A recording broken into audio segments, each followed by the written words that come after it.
প্রিয় দর্শক, আসসালামু আলাইকুম। পুরো দমে চলছে বিশ্বজুড়ে উত্তেজনা।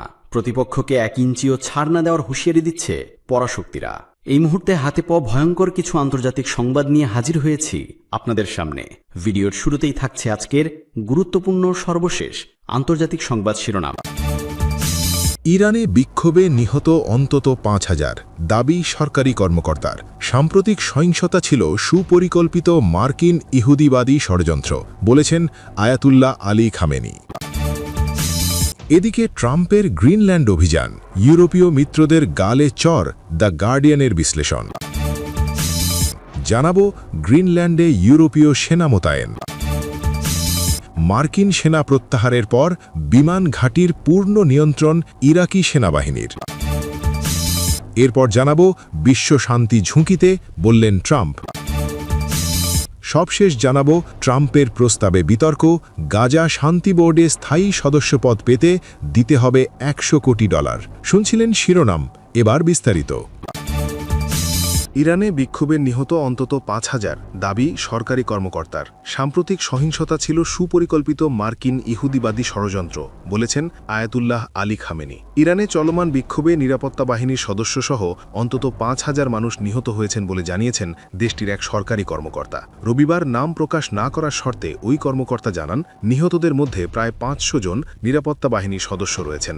বিক্ষোভের এই প্রাণহানির জন্য তিনি সন্ত্রাসবাদী ও সশস্ত্র দাঙ্গাকারীদের দায়ী করেছেন। ব্রিটিশ বার্তা সংস্থা রয়টার্সকে দেওয়া ওই সাক্ষাৎকারে ওই কর্মকর্তা বলেন, ইরানের উত্তর পশ্চিমাঞ্চলীয় কুর্দি অধ্যুষিত এলাকাগুলোতে সবচেয়ে ভয়াবহ সংঘর্ষ ও নিহতের ঘটনা ঘটেছে। ওই অঞ্চলে কুর্দি বিচ্ছিন্নতাবাদীরা দীর্ঘদিন ধরে সক্রিয় এবং সেখানে অতীতের অস্থিরতাগুলোর সময়ও ব্যাপক সহিংসতা দেখা গেছে। ব্রিটিশ বার্তা সংস্থা রয়টার্সকে দেওয়া ওই সাক্ষাৎকারে ওই কর্মকর্তা বলেন, ইরানের উত্তর পশ্চিমাঞ্চলীয় কুর্দি অধ্যুষিত এলাকাগুলোতে সবচেয়ে ভয়াবহ সংঘর্ষ ও নিহতের ঘটনা ঘটেছে। ওই অঞ্চলে কুর্দি বিচ্ছিন্নতাবাদীরা দীর্ঘদিন ধরে সক্রিয় এবং সেখানে অতীতের অস্থিরতাগুলোর সময়ও ব্যাপক সহিংসতা দেখা গেছে। এদিকে ইরানের সর্বোচ্চ নেতা আয়াতুল্লাহ সাইয়াদ আলী খামেনি বলেছেন, সাম্প্রতিক সহিংসতা ও অস্থিরতা ছিল একটি সুপরিকল্পিত মার্কিন ইহুদিবাদী ষড়যন্ত্র, যার মূল লক্ষ্য হল ইরানকে গ্রাস করা এবং দেশটির ওপর আবারও রাজনৈতিক, সামরিক ও অর্থনৈতিক আধিপত্য কায়েম করা। বিশ্বনবী হজরত মোহাম্মদ সাল্লাল্লাহু আলাইহি ওয়াসাল্লামের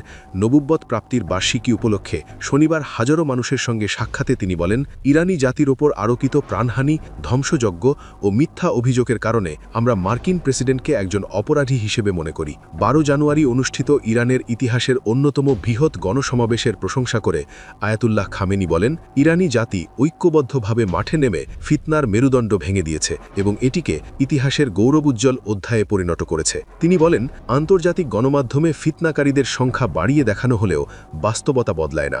বাস্তবতা হল ইরানি জাতি নিজের চোখে সত্য দেখেছে এবং সিদ্ধান্ত নিয়েছে। আয়াতুল্লাহ খামেনি বলেন, অতীতের তুলনায় এবারের ষড়যন্ত্রের বিশেষত্ব ছিল এতে মার্কিন প্রেসিডেন্টের সরাসরি হস্তক্ষেপ। মার্কিন প্রেসিডেন্ট প্রকাশ্যে সহিংসতাকারীদের উৎসাহ দিয়েছেন এবং পর্দার আড়ালে আমেরিকা ও ইসরায়েল তাদের অর্থ, অস্ত্র ও প্রশিক্ষণ দিয়েছে। তিনি আরও বলেন, ইরানের ভৌগোলিক অবস্থান, জনসংখ্যা, সম্পদ এবং বৈজ্ঞানিক অগ্রগতি যুক্তরাষ্ট্রের কাছে অসহনীয়। এ কারণেই তারা দেশটিকে দুর্বল করতে চায়।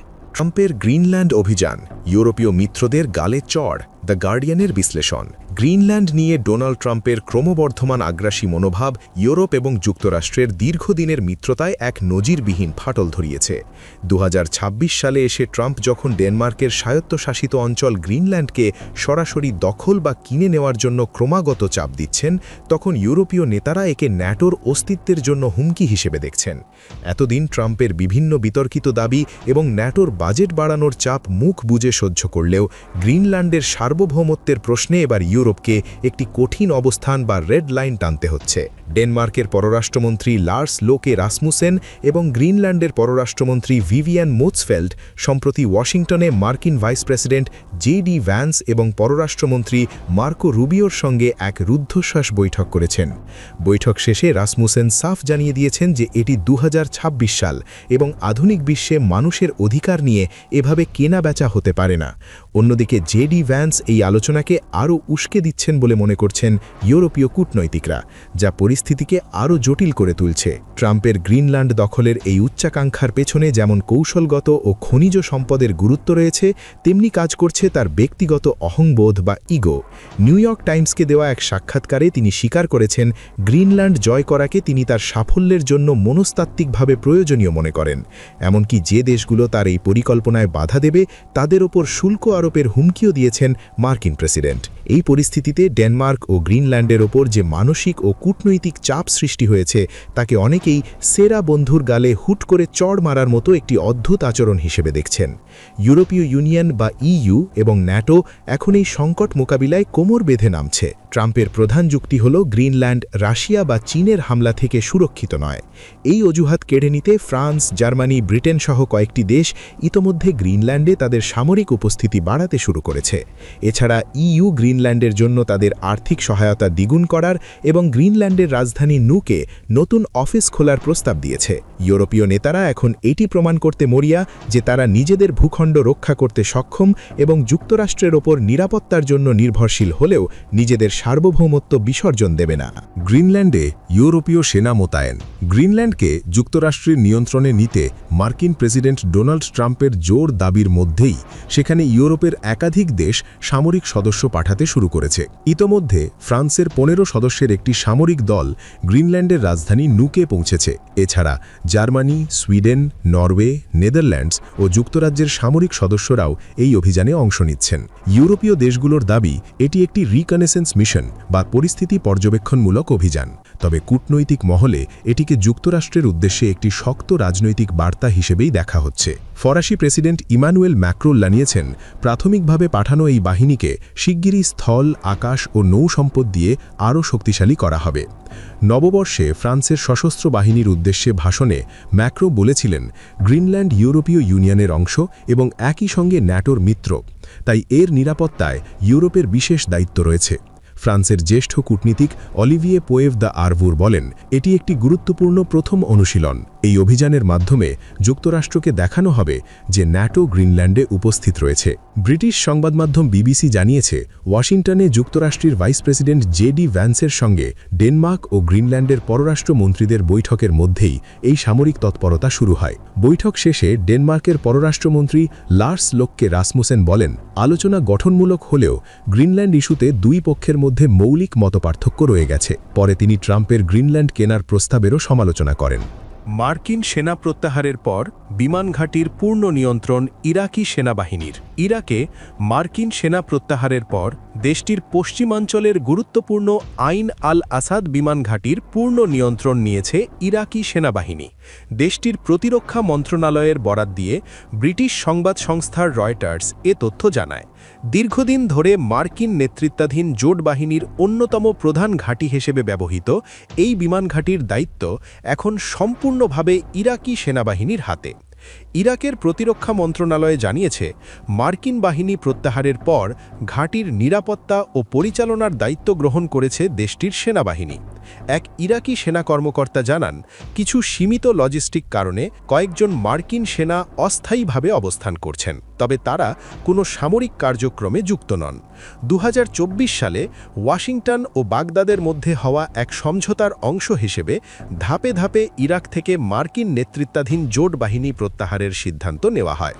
প্রাথমিক পরিকল্পনা অনুযায়ী 2025 সালের সেপ্টেম্বরের মধ্যে উল্লেখযোগ্য সংখ্যক সেনা প্রত্যাহার এবং 2026 সালের শেষ নাগাদ পুরো প্রক্রিয়া সম্পন্ন হওয়ার কথা রয়েছে। উল্লেখ্য, আইন আল আসাদ বিমান ঘাঁটি অতীতে ইরানপন্থী সশস্ত্র গোষ্ঠীর হামলার লক্ষ্যবস্তু হয়েছে।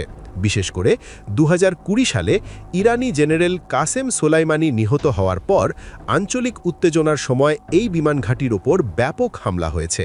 বিশ্লেষকদের মতে, এই প্রত্যাহার ইরাকের নিরাপত্তা ব্যবস্থায় নতুন অধ্যায়ের সূচনা করলেও আঞ্চলিক স্থিতিশীলতা নিয়ে উদ্বেগ এখনও পুরোপুরি কাটেনি। বিশ্বশান্তি ঝুঁকিতে, বললেন ট্রাম্প।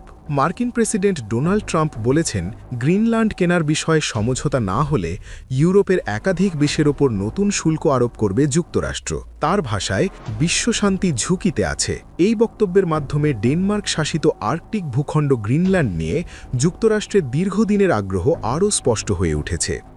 শনিবার 17 জানুয়ারি নিজের সামাজিক যোগাযোগ মাধ্যম ট্রুথ সোশ্যালে দেওয়া এক পোস্টে ট্রাম্প জানান, আগামী 1 ফেব্রুয়ারি থেকে Denmark, Norway, Sweden, France, Germany, যুক্তরাজ্য, নেদারল্যান্ডস ও ফিনল্যান্ড থেকে আমদানি হওয়া সব ধরনের পণ্যের ওপর 10% শুল্ক আরোপ করা হবে। তিনি বলেন, 1 জুন থেকে এই শুল্ক বাড়িয়ে 25% করা হবে এবং গ্রিনল্যান্ড কেনার বিষয়ে কোনো চুক্তি না হওয়া পর্যন্ত তা বহাল থাকবে।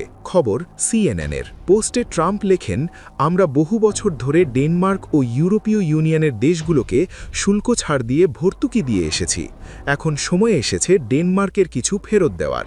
বিশ্ব শান্তি ঝুঁকিতে আছে। এই নতুন শুল্ক আগের শুল্কের সঙ্গে যুক্ত হবে কিনা সে বিষয়ে ট্রাম্প কিছু স্পষ্ট করেননি। এ বিষয়ে মন্তব্য জানতে হোয়াইট হাউসের সঙ্গে যোগাযোগ করা হলেও তাৎক্ষণিক কোনো জবাব পাওয়া যায়নি। ট্রাম্পের প্রস্তাবে বিতর্ক। গাজা শান্তি বোর্ডে স্থায়ী সদস্যপদ পেতেই দিতে হবে $100 কোটি।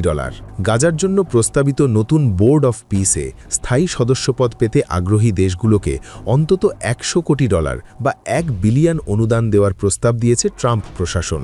মার্কিন সংবাদ মাধ্যম ব্লুমবার্গের হাতে আসা একটি খসড়া সনদে এই তথ্য উঠে এসেছে। প্রস্তাবিত এই আন্তর্জাতিক সংস্থার প্রথম চেয়ারম্যান হিসেবে দায়িত্ব পালন করবেন ডোনাল্ড ট্রাম্প নিজেই। মার্কিন সংবাদ মাধ্যম ব্লুমবার্গ এ খবর জানিয়েছে। খসড়া অনুযায়ী ট্রাম্পই ঠিক করবেন কারা এই বোর্ডের সদস্য হতে পারবেন। অধিকাংশের ভোটের ভিত্তিতে সিদ্ধান্ত নেওয়া হলেও তার চেয়ারম্যানের অনুমোদনের উপর নির্ভরশীল থাকবে। সনদে বলা হয়েছে, কোনো সদস্য রাষ্ট্রের মেয়াদ হবে সর্বোচ্চ 3 বছর। তবে যেসব দেশ প্রথম বছরের মধ্যে $100 কোটি নগদ অর্থ সহায়তা দেবে, তাদের ক্ষেত্রে এই 3 বছরের মেয়াদ প্রযোজ্য হবে না, অর্থাৎ তারা স্থায়ী সদস্যপদ পাবে। সমালোচকেরা আশঙ্কা করছেন, ট্রাম্প জাতিসংঘের বিকল্প বা প্রতিদ্বন্দ্বী একটি সংস্থা গড়ে তোলার চেষ্টা করছেন, অথচ দীর্ঘদিন ধরেই তিনি জাতিসংঘের সমালোচনা করে আসছেন। সনদে এই বোর্ডকে দ্বন্দ্ব কবলিত এলাকায় স্থিতিশীলতা রক্ষা এবং নির্ভরযোগ্য শাসন ব্যবস্থা নিশ্চিত করার একটি আন্তর্জাতিক সংস্থা হিসেবে বর্ণনা করা হয়েছে। অন্তত 3টি সদস্য রাষ্ট্র এই সনদে সম্মতি দিলেই এটি কার্যকর হবে। সংস্থার দাপ্তরিক সিলমোহর অনুমোদনের ক্ষমতাও থাকবে ট্রাম্পের হাতে। ডোনাল্ড ট্রাম্প ইতোমধ্যে আর্জেন্টিনার হাভিয়ের মিলেই এবং কানাডার মার্ক কার্নি সহ বেশ কয়েকজন বিশ্ব নেতাকে এই বোর্ডে যোগ দেওয়ার আমন্ত্রণ জানিয়েছেন। তবে এই পরিকল্পনা ইসরায়েলি প্রধানমন্ত্রী বেনিয়ামিন নেতানিয়াহুর তাৎক্ষণিক সমালোচনার মুখে পড়েছে। নেতানিয়াহুর মতে, এই পরিকল্পনার বিস্তারিত বিষয়গুলো ইসরায়েলের সঙ্গে সমন্বয় করা হয়নি। বেশ কিছু ইউরোপীয় দেশকেও এই বোর্ডে যোগ দেওয়ার আমন্ত্রণ জানানো হয়েছে। তবে সংশ্লিষ্ট সূত্রগুলো বলছে, খসড়া অনুযায়ী ফান্ডের অর্থ ট্রাম্পের ব্যক্তিগত নিয়ন্ত্রণে থাকার ইঙ্গিত পাওয়া যাচ্ছে, যা অনেক দেশের কাছেই অগ্রহণযোগ্য। বেশ কয়েকটি দেশ এই খসড়া প্রস্তাবের তীব্র বিরোধিতা করছে এবং এর বিরুদ্ধে সম্মিলিত অবস্থান নেওয়ার প্রস্তুতি নিচ্ছে।